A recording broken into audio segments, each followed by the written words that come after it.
In my province of Saskatchewan, I've seen reserves burn down water treatment plants because this government has done little or nothing. Tonight, a heated debate in the House of Commons over a Conservative MP's comments. They need support while they're in the system. An MLA in Saskatchewan is calling for programs to help Indigenous women reconnect with their families after being incarcerated.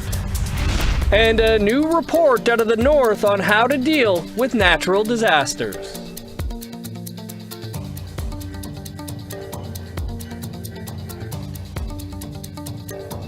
Good evening, I'm Dennis Ward. Welcome to APTN National News. Winter roads in northern Manitoba are melting due to warmer weather, and that has some remote First Nations in the province calling for a state of emergency. Sab Jonza has more. 4 First Nations in remote northern Manitoba are declaring a state of emergency due to the quick deterioration of their winter road network, the only way in or out of the communities by land. Right now, the winter roads that have been completed are deteriorating to a point where one chief told me that driving on their winter road is like driving on a sponge. Relying on winter roads to receive fuels, food, and construction equipment has become difficult due to unseasonably warm weather. Close to 1,000 semi-truckloads of essential goods are delayed getting to the island lake communities of St. Teresa Point, Garden Hill, Red Sucker Lake, and Wasagamak Ansananu nations because of the conditions. Charles Knott is the chief for Garden Hill First Nation. We haven't gotten any loads in this year. Our winter roads are not even open yet. The winter road crew are still battling trying to open the winter roads. It's just unreal how the climate has changed this year. And I'm very concerned that I just got word from my community that we only have about a week left of our field. Assembly of Manitoba Chiefs Grand Chief Kathy Merrick says First Nations peoples are feeling the impacts of climate change. First Nations people are among the lowest contributors to greenhouse emissions in this country. Yet research shows they're among the most exposed to climate change and the impacts of climate change. Her and the other chiefs have called on the province to declare a state of emergency to assist the communities. They can no longer wait. When it rains in February in this province, they need the help, they need the assistance now. The state of emergency declaration comes a week after the same First Nations proposed a 252-kilometer all-season road to connect to Barons River First Nation. Sab Jonza, APTN National News, Winnipeg. A new report in the Northwest Territories outlines how governments and organizations can improve their response to natural disasters. The document comes after a review of the 2021 historic floods in the territory. A territorial level review recommends 16 areas for improvement. This includes more planning for evacuees with addictions and mental health, doing something about the delay of critical supplies, and a need for more training. The report shows how members of the public and governments rated the response. The territory says it shared information effectively, while the public disagreed. For example, some evacuees assumed they'd be getting hotel accommodations rather than being put up in an evacuation center, and they were unaware about disaster assistance. The 2021 flooding displaced hundreds and caused more than $40 million in damages. To Ottawa now, and there was fiery debate over the Trudeau government's new First Nations Clean Water Act in the House of Commons on Monday. And things got even more heated after a Conservative MP gave his 2 cents during debate. APTN's Fraser Needham explains. Water quality is a problem on many First Nations, and the proposed Bill C-61 is supposed to do something about that by protecting water sources, creating minimum drinking water standards, and providing sustainable funding for water quality on First Nations.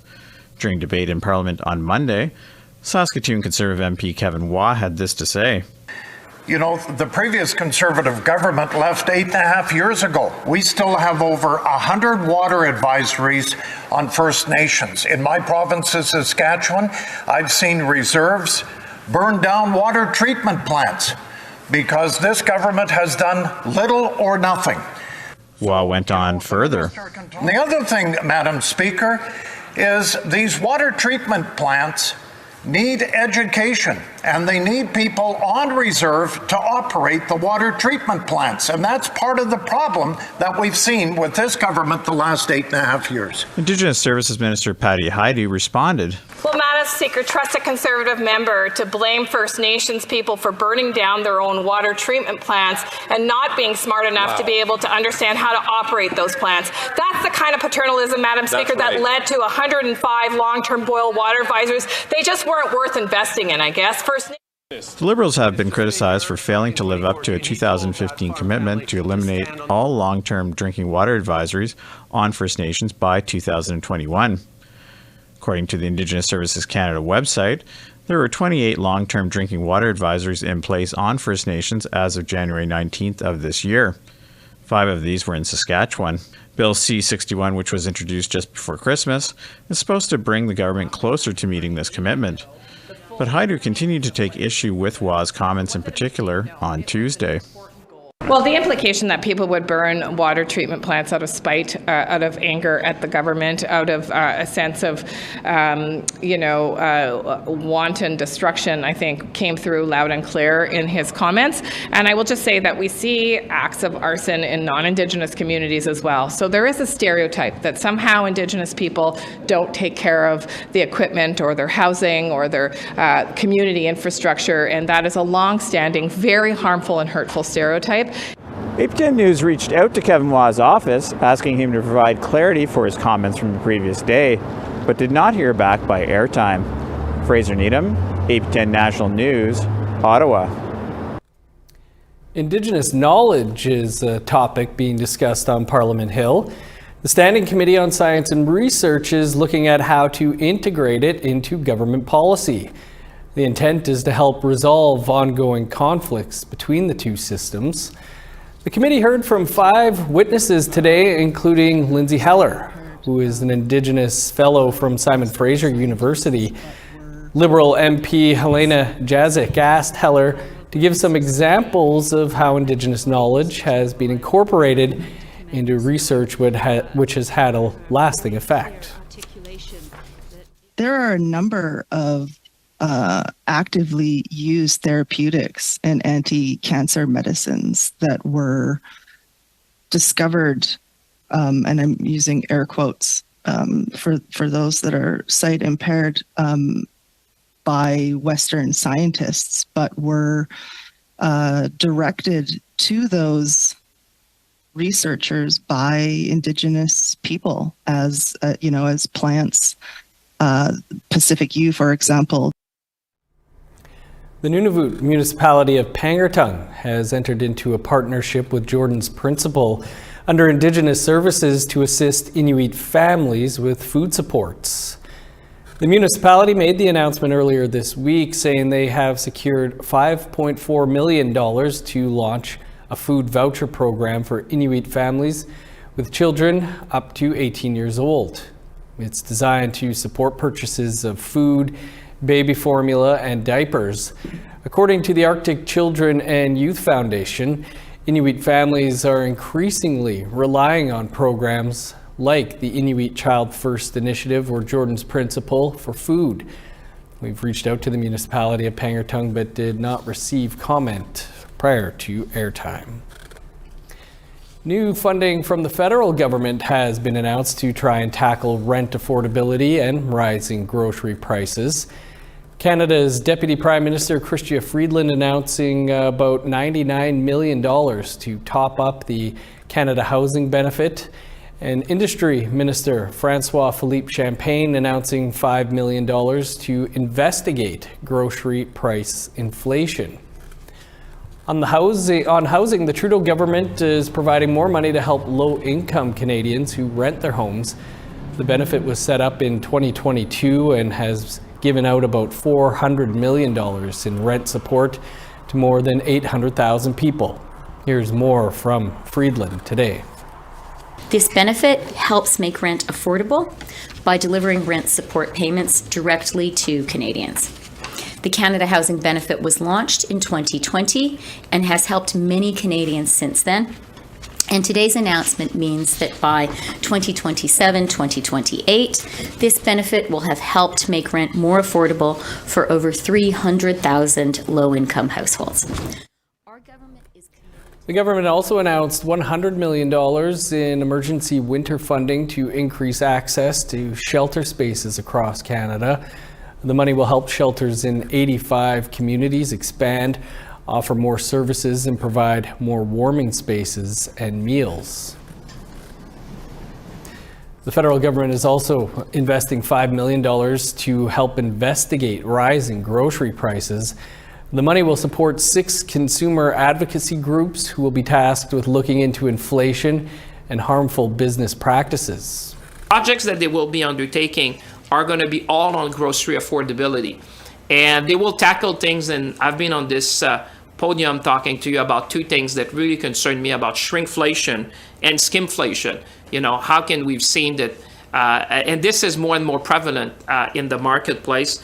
And I think it's more common than we would like to see and certainly believe. And therefore, they're going to help us to make sure that we inform consumer and we tackle that. The minister says developing better consumer advocacy and research will help the government hold grocers and manufacturers more accountable. Well, we'd like to hear how housing and grocery store prices are affecting you. Here's how you can continue the conversation. If you have a story you want to share, send us an email to news@aptn.ca. You can read and watch our stories by going to our website, that's aptn.ca, and you can find us online on your favorite social media sites, including TikTok, YouTube, LinkedIn, and X. Time to step aside for a quick break. Still to come, calls for more support for Indigenous women in prison. Many people have trauma in their lives. They need support while they're in the system.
Welcome back.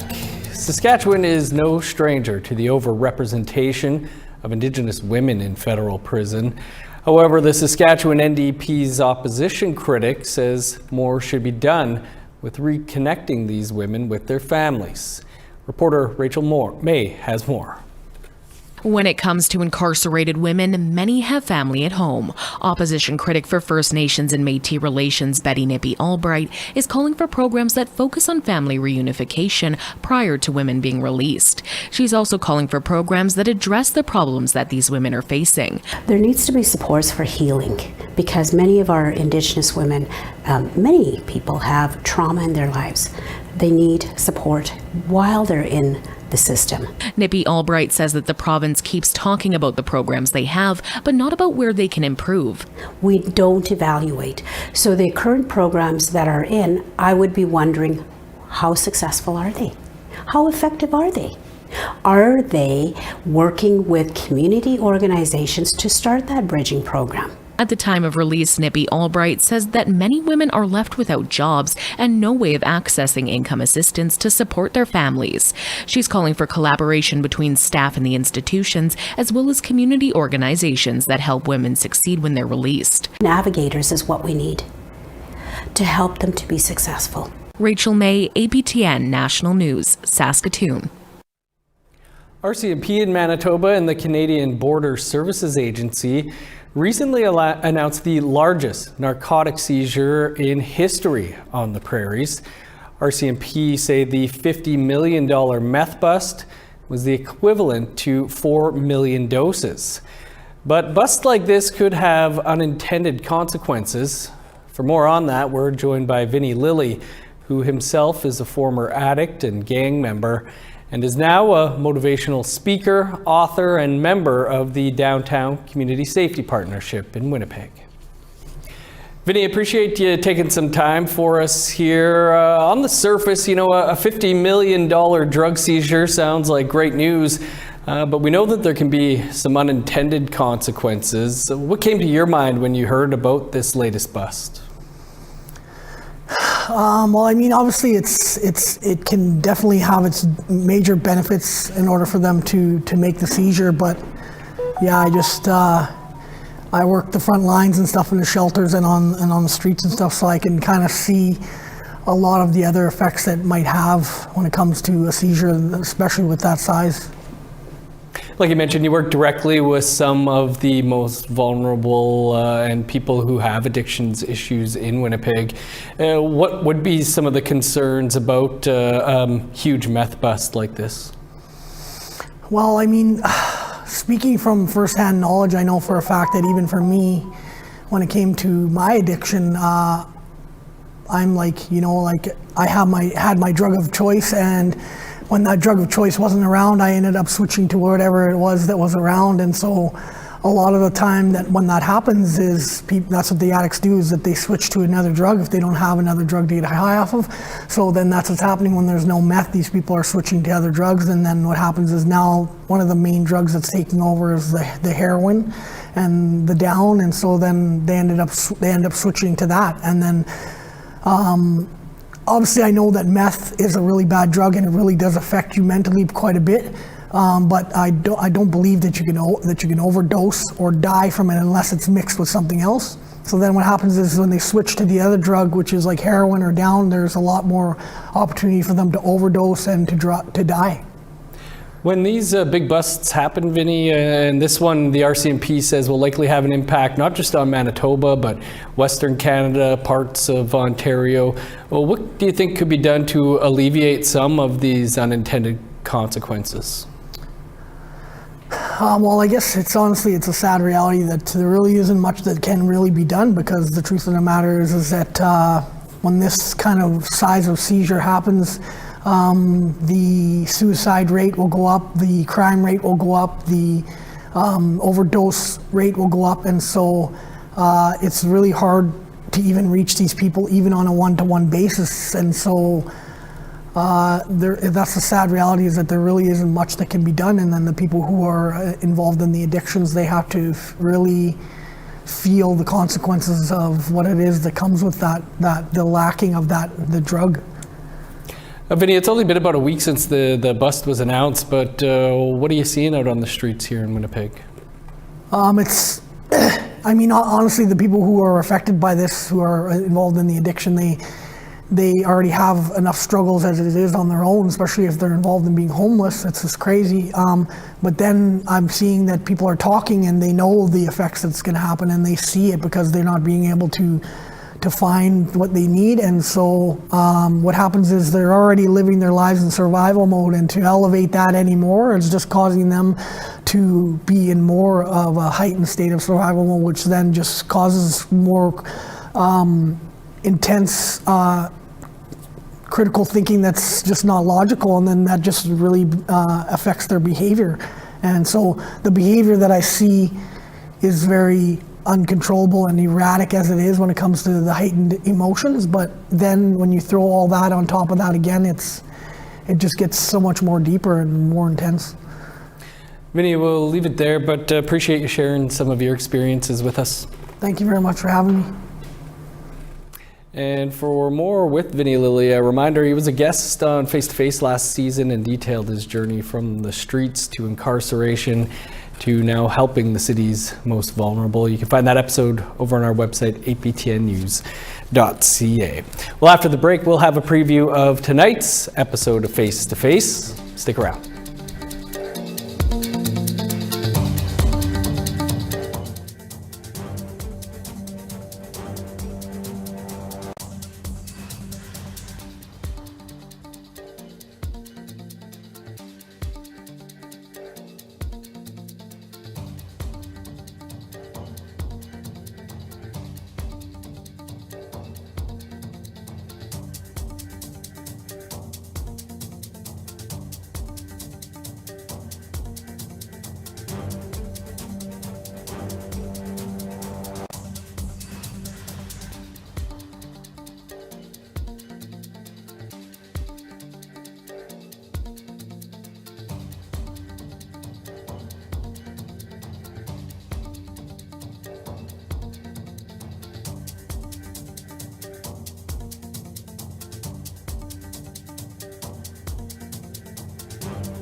Welcome back. Time now for our photo of the day. From the heart of Quebec, Natasha sent in this soothing skyline as the backdrop for some leafless trees during the winter weather. Thanks for sharing with us. You could be our next photo of the day by sending your pictures to share@aptn.ca. Now let's take a look at tomorrow's weather forecast.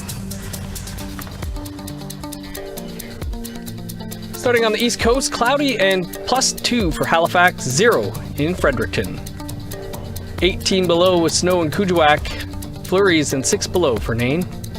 -4 in Montreal, +2 with snow in Val d'Or. 6 and cloudy in Sault Ste. Marie, Cloudy and 3 in North Bay.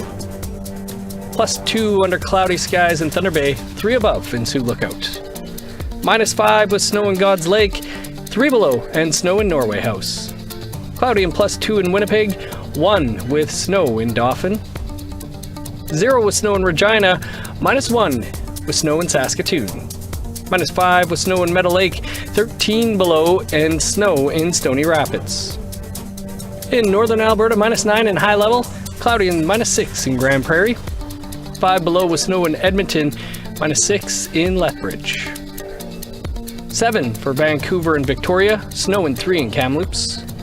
-2 with snow in Prince George, 3 below and snow in Smithers. -27 in Old Crow, 13 below for Whitehorse. -16 in Yellowknife, 19 below and snow in Norman Wells.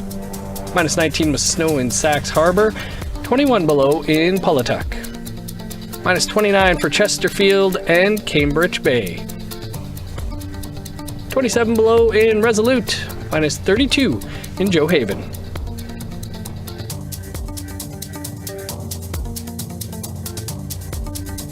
Prior to becoming the first Anishinaabe premier of a province in Canada, Wab Kinew was a rapper, broadcaster, and author. And while he was viewed as a potential leader from the day he announced he was running for the Manitoba NDP, Kinew's journey to the premier's office has been rocky at times. Tonight, on an encore presentation of Face to Face, Kinew discusses the tough questions he has faced over the years over his past. I never feel sorry for myself, and I don't think it's a good idea for politicians to make it about themselves. It's not about us, not about me. It's about the people. It's about the public who deserve to have good public servants working on their behalf, but they also, the public, you the people, deserve to ask tough questions of the people running for office. And so I've had my fair share of ups and downs and moments of being held accountable over the years, but my attitude is to just show up and answer the questions and then try to talk to people about what I want to do to make things better and make things more positive in the future. And you can catch our interview with Manitoba Premier Wab Kinew right here in about 90 seconds from now. That is all the time we have for your APTN National News for this Tuesday. For news anytime, you can visit our website. That's aptnnews.ca. I'm Dennis Ward. Marcy McGuitch, thanks for being with us. Stick around for Face to Face. Have a great night.